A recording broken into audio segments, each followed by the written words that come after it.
you could argue reasons why people might want to sign up for shop management in January and why they might not want to. And you could have a sales team believing one or the other. And I think the one that believes that they can are going to do better.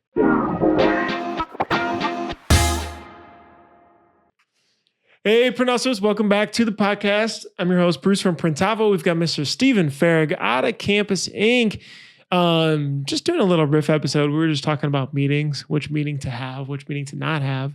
So I hit record and you can listen in. We should do this drinking or eating breakfast or something. Although, but then people just hear us eating. I don't know. Coffee. It'd be called cars getting coffee. Nespresso Pod came out with, what did they come out with? Nespresso came out with cold iced coffee and iced lattes, of which, if you use Keurig, you are making a massive mistake. I was on Keurig for years. And Carson, Steven's wife, showed me Nespresso. We had some when we were over at their place. It's like, oh my God, Keurig is trash compared to this. This is unbelievable. Never getting a Keurig sponsorship. I couldn't take it. I mean, it was trash compared to Nespresso. I was very Bruce, surprised. that's because you probably got the refillable Keurig cartridges and put Maxwell coffee in there. Maxwell. Wow, what happened to their TV commercials? Whatever happened to Maxwell? Okay, wait. Real quick, we've got a couple awesome sponsors here to talk about. Give them a check out if you have one of these problems. Check them out. First one, Easy Way. You shouldn't be spending all day cleaning dirty screens. Easy Way's line of environmentally conscious chemicals get the job done faster and more efficiently for your shop. I mean, they have all the great chemicals. Can you name off your favorites? 842, 701. What do those do, though, if you haven't bought Easy Way? Press wash, reclaim, emulsion remover. I don't know. You just call them and you say, I need this and I need this and I need this, and they send it to you. And then when you're out, they send you more. Boom, boom. All right. Thanks, Easy Way. Supercolor next up. Supercolor is the world's best heat transfer. Ferg, what do you use Supercolor most for? Like what types of jobs? We use Supercolor heat transfers for any weird placements, right? So like hoodies, we're printing on sleeves, we're printing on pants. We're trying to hit an intense color gamut on only 35 pieces. We use Super transfers a ton, and Supercolor is the world's best heat transfer. It's when you backed order, up with, how long does it take to get to your house? It's super fast. They ship within like a day or two. Sweet. And so they ship out of I think Georgia and California. There's a few facilities, depending on where you're at. Their facility is sick, but it's actually it's a special heat transfer. It's backed up with screen printed white ink that gives amazing stretch, durability, and it's second to none. If you guys want, use promo code Printavo15 and get 15% off. And tell Rum we said hey. Boom, Thanks, boom. Supercolor. Okay, Graphic Source. I'm sure everybody's heard the blurb, right? I mean, they handle production art. They've got a really awesome art department. They handle mockups. They handle order management, digitizing, all that stuff, really quickly too. And if you use Printavo, they plug into your workflow. But more importantly, I'm curious, how does Graphic Source, because they do a lot of stuff, but how do they plug into your flow, right? Because you have artists, but you also use them. What does that look like? Well, I started using Graphic Source around when COVID started. And while the pandemic ended, my relationship with Graphic Source has continued. That was a bad example. But we have Jeannie, who's our dedicated artist. She logs in every morning. She says good morning, which we love, and good afternoon. And she's in our Printavo. She's changing statuses. She's updating jobs. She's making mock steps. And then if something's, we're like, hey, Jeannie, we actually need you to stop what you're doing and now like work on this job. She's like, no problem. I got you. And when we get really busy, we say, hey, we're really busy. We need some more help. And they're like, we got you. And that's what Graphic Source is. If you want to start using them, mention the Printavo podcast and you get 50% off your first order with them. Thanks, Sick. Graphic Source. Yeah, thanks for offering all these discounts too. to everybody listening. And then last but not least, Multicraft. Multicraft Daddy, Multicraft _ Daddy. Bruce, have you heard of them? Not really. Well, Who's that? they just passed 420 followers on Instagram. Multicraft _ Daddy. If you need ink supplies or a daddy, Multicraft screen printing and digital supplies for over 50 years provides you with top brands at competitive prices. Mention the Printavo podcast and receive an extra 10% off your first order. Thanks, Dave Eggers and the Multicraft team. All right, cool. Soldier Boy. All right, let's jump into the episode. Happy Monday, Bruce.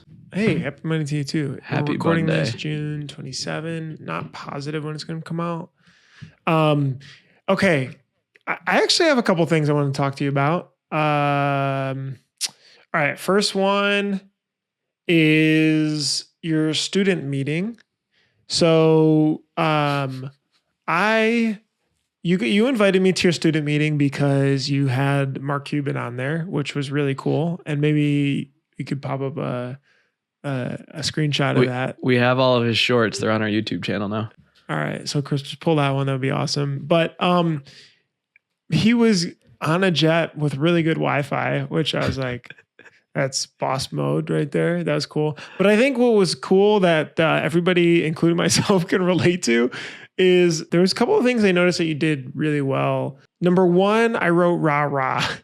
And I get a little bit bogged down in the day-to-day stuff and don't do this enough, but like in firing people up and getting people active and like, starting off the week really strong and I don't know. Did you notice you did that? Or like, I mean, you also dropped some swear words in there, which I think also add emphasis.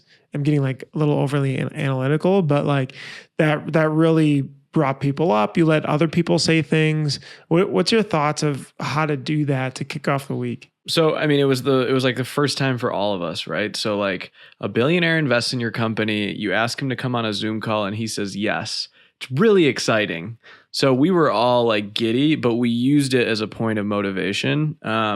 Something like I write down that I try to do every single week is like, be like Buddy the Elf when it comes to like being a cheerleader. Like, great job on that order. You did awesome. Amazing job. Love it. Just like an excessive amount of positive reinforcement to let people know like I value it. Right. And so when we had Mark on the call, I decided like, it's not about me. Like I want our team to be motivated. I want our students to be motivated. So we actually let our students ask all the questions.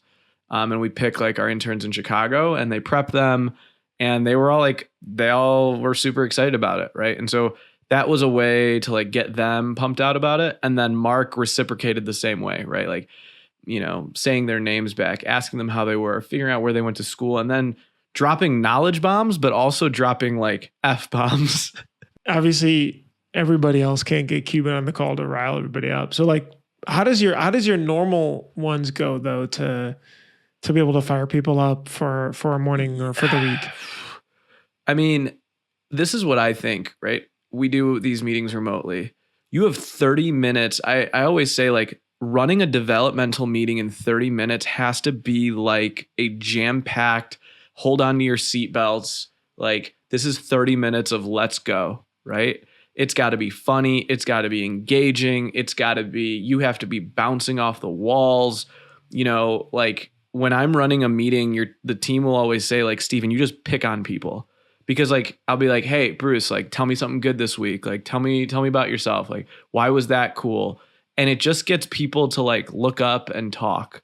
And like, it just keeps them engaged. So, I mean, running a developmental meeting, it's kind of like we were listening to the podcast on My First Million about running a dinner party, the perfect 2-hour dinner party. Mm-hmm. Like running a 30-minute developmental meeting takes practice.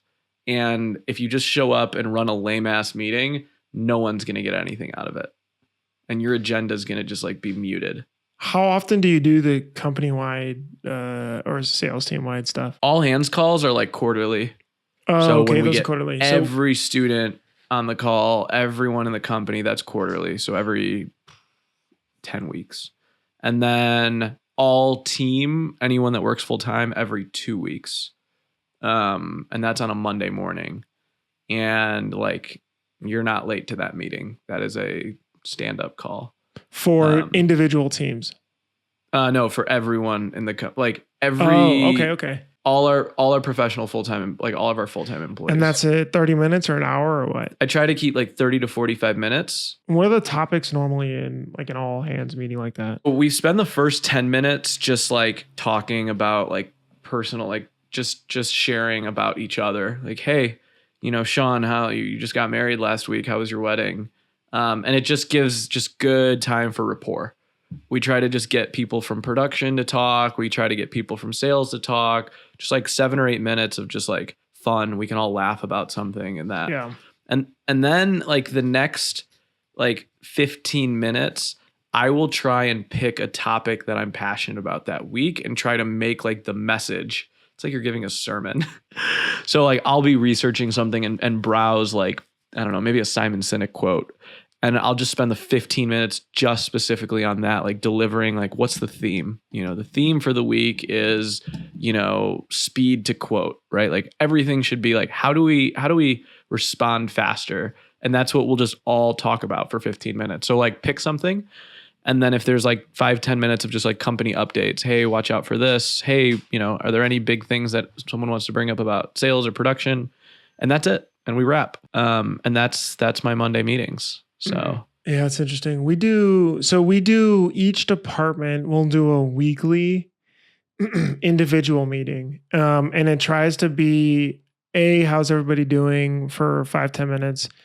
B, KPIs wise, high level, how is the team doing for tracking across the month? So anything that we can measure, I try to do a goal driven around the month. So if it's sales, let's say we need to drive like $10,000 in sales this month. Okay. That means that every week we need to be tracking towards that. So let's say today is the 27th, right? So that's 27 divided by 31 days in the month is 87% there. So we should be 87% or higher towards that goal, which would be $8,700 out of 10,000, let's call it. And we normally have been able to be good. And if we're missing it, we try to talk about how do we be able to get back on track. And then we've reviewed, what else do we do? Oh, next then we do like action items from the previous week. So make sure that people did the projects they were supposed to do. And then any upcoming agenda items that have come up during the previous week. Bruce, I'll ask you a question. Do people dread going to meetings? I think they do if it's over, but fortunately, most people, unless they're customer facing, don't have many meetings. It's pretty far and few between. Do you feel like in the by the water cooler they would say, "Ugh, we have another meeting with Bruce," or would they be like, "Hell yeah, I'm excited for that meeting"? That's a really good question. I don't think they dread it, but I don't think they're pumped up about it. I think it's just like the regular, and it's the team one, so they're in it with maybe 4 or 5 other people. Do you feel like you used to overinsert yourself in too many meetings? I think I used to overinsert myself into a lot of things, honestly. But one of the transitions that's happening now at Printavo is just having managers for every single department. And they're the ones that are going to be responsible for those weekly meetings and just driving forward those goals. I think that the weekly meetings, although a lot of work to do for an owner, create a good cadence that everybody is thinking about certain numbers and goals every single week to come to that, to make sure, like, how do we all help each other hit this number? And I don't think you needed it I think around, I'd say about 3 million a year in sales is when it became important. Because that's what would happen was that's when everything feel like it was spreading out like this, like a spider web going everywhere. And I was having trouble collecting. And that's why I feel like I referenced the traction book, because it helped build people. But it's like I created the goals, then what? I didn't have the weekly meetings around tracking towards the goal. So it's like, all right, cool, there's a goal. And then everybody forgets about it a month after. I think that when you make those trackers, they have to be very attainable. Like they can't be overly complicated. So like, I'll give an example. We were making our sales goals for June, and we actually built it out of average order size. So we discovered that like our average order size a month before was like $1,300. Like that was our average order size. So we said, okay, what's our goal? If our goal for an individual is to sell 100 grand a year, they have to plug in, I don't know, 70 orders. And then it was a race to be like, did Jenna hit 70 orders? What percentage to her number is it? So like what we try to do is we gamified it, but then figure out the tracker and only pick like one big lead indicator, not so that there's like so many numbers that everyone's like trying to like figure it out. And I was like, if Jenna just plays this game that says, do I get to 70 orders this month? I'll do 100K.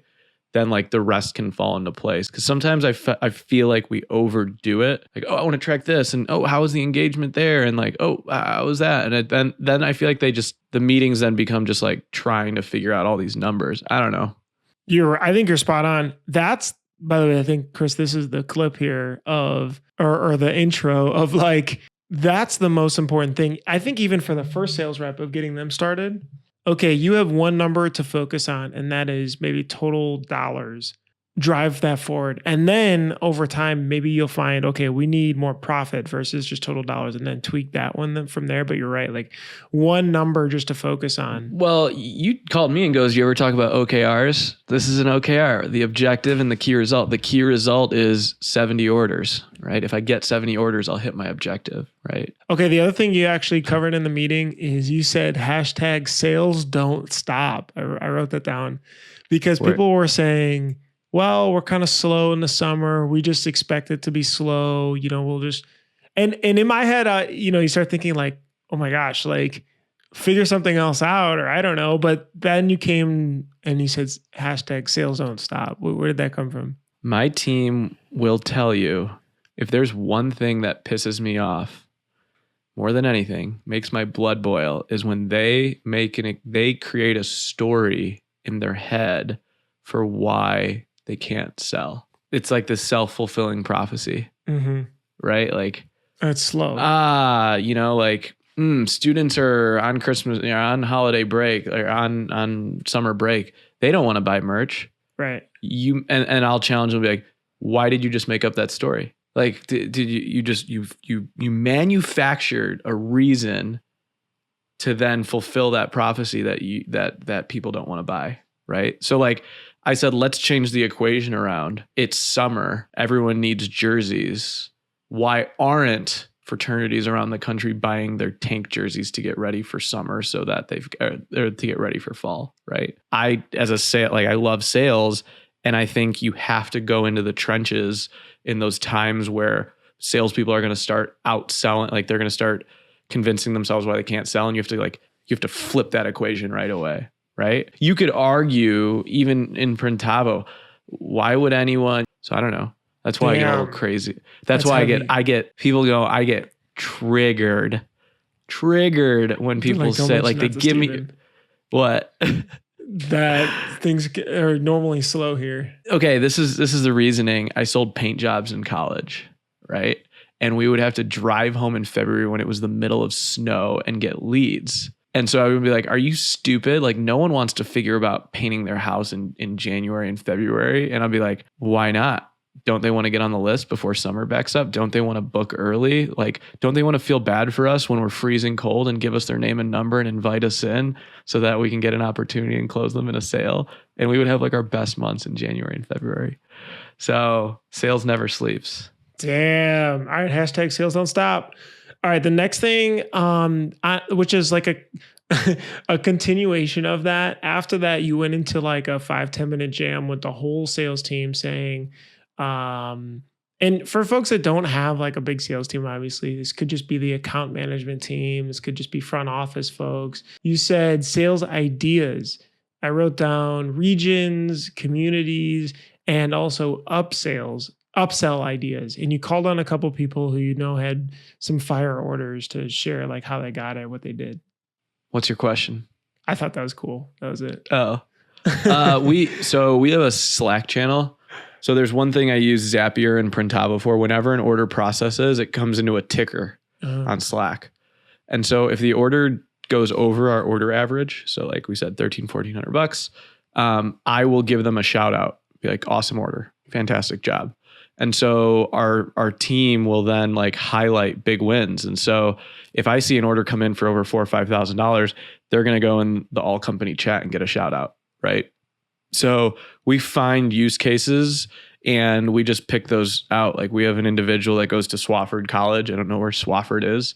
And he gave out all of his ideas like, hey, I'm doing this. I'm on LinkedIn talking to these people and these people. And we just highlight them. I don't know.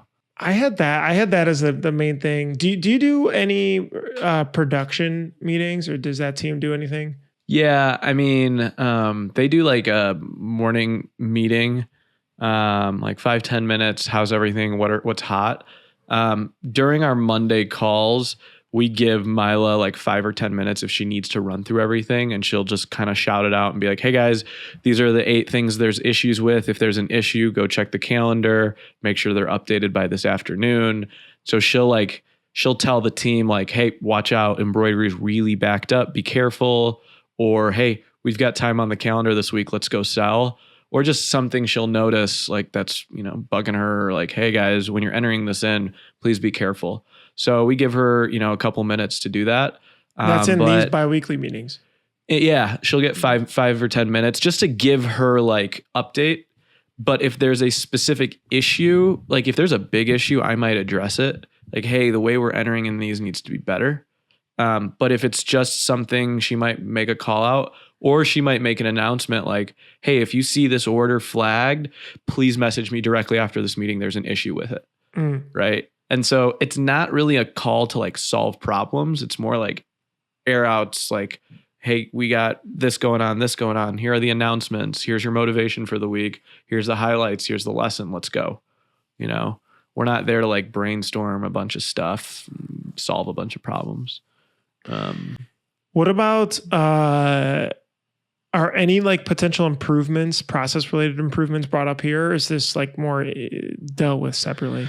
So what we do have then is a management team. And that management team meets every 2 weeks on the flip of those meetings. And that's where we try to like solve big problems. Right. And so, that's where we'll bring ideas up and see if we can implement them and put something in motion. And so that's where we might like for instance, we're talking about credit card fees right now.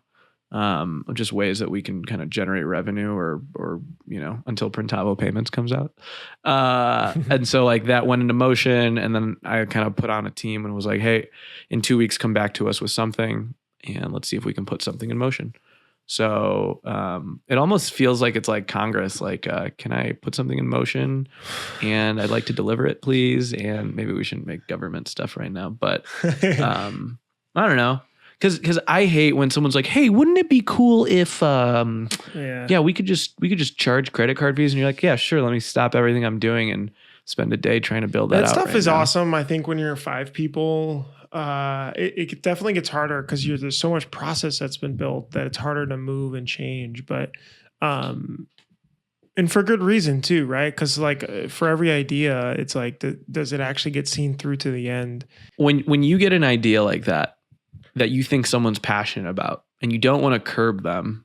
No, I push it back. But you're also, what do you say? If I'm open to the idea and I think it makes sense and it's aligned with our goals and where we're going, I say, cool. Why don't you own it? Here, I create a task, and in our weekly, that task is due then next week, and then you'll see it pop up. And if you don't do it, it gets called out in the weekly as someone bring up an idea, but it's like someone brings up an idea, is like, I don't want to do it, and you're like, well, shut up. The thing is that like here's an example.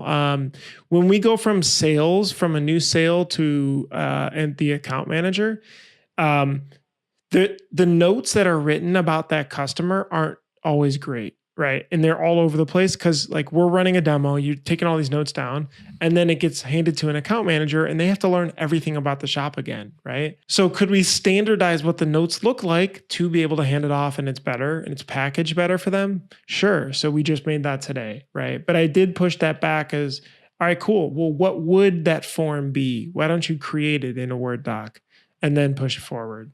So that way they have to do more work as well. Is this episode turning about like different meetings to have? What about meetings you shouldn't have? What are the ones that drive you? I don't like brainstorming meetings. Speaking of brainstorming, I think that a lot of times what needs to happen is if we need an idea of how to figure something out and multiple people need to be involved in it, everybody work on their thought and then let's have a meeting for 30 minutes or something of us presenting our thoughts and then creating a solution from there. I don't like the necessarily working meetings because then you just cruise through an hour when we probably could have come up with our stuff separately and came together. Was it Bezos or Elon Musk that like starts every meeting with 15 minutes of them reading a 6-page brief? Yeah, it's because, you know, when you have different folks that are helping to make decisions, they are so busy that they don't prepare for the meeting. So the preparation is during the meeting where you have the 15 minutes there. I mean, ideally they just do it on their own time, but yes, I did see that too, that he does it in there. I'm trying to think, what are some other... What about like note taking and having really good, like, hey, this is how we operate, like our operating system. Like you use Asana, it sounds like we use Notion. Yeah. In our weekly, I write down the notes, and that is because when people are out, they can then review the notes of what we talked about without having to just like watch an hour-long thing. But I have found that the note-taking also helps me pay attention, whereas like I'll just start zoning off and thinking about something else. So are there any other meetings that you found, and maybe even like when you guys are smaller, that helped sync you up together, or you found you needed? I still think one-on-one meetings are the best way to make an impact. If you can give an ear to your employees and just be like, hey, I'm here to listen. I don't think we do that enough. I'm trying to make sure everyone in our company has some sort of one-on-one development.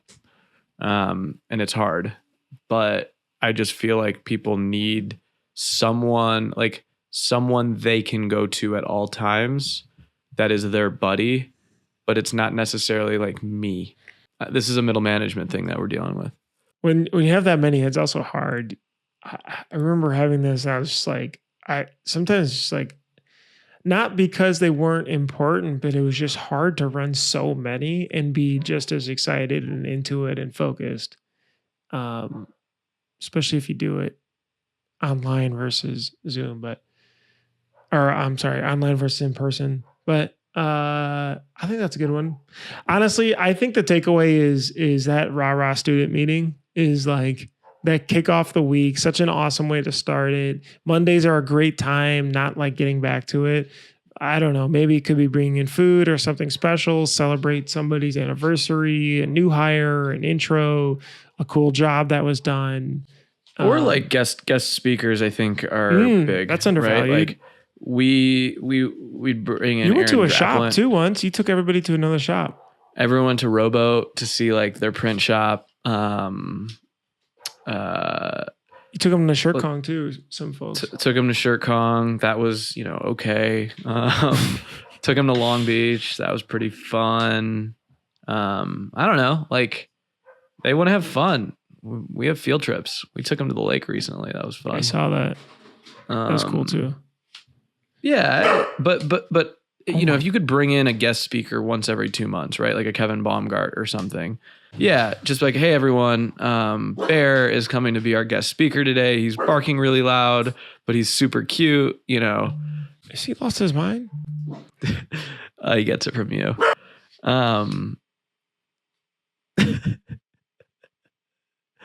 Oh my God. Hold on one sec. What's your dog doing? Sorry. He's lost his mind. No. Bruce is trying to get another dog and Bear doesn't.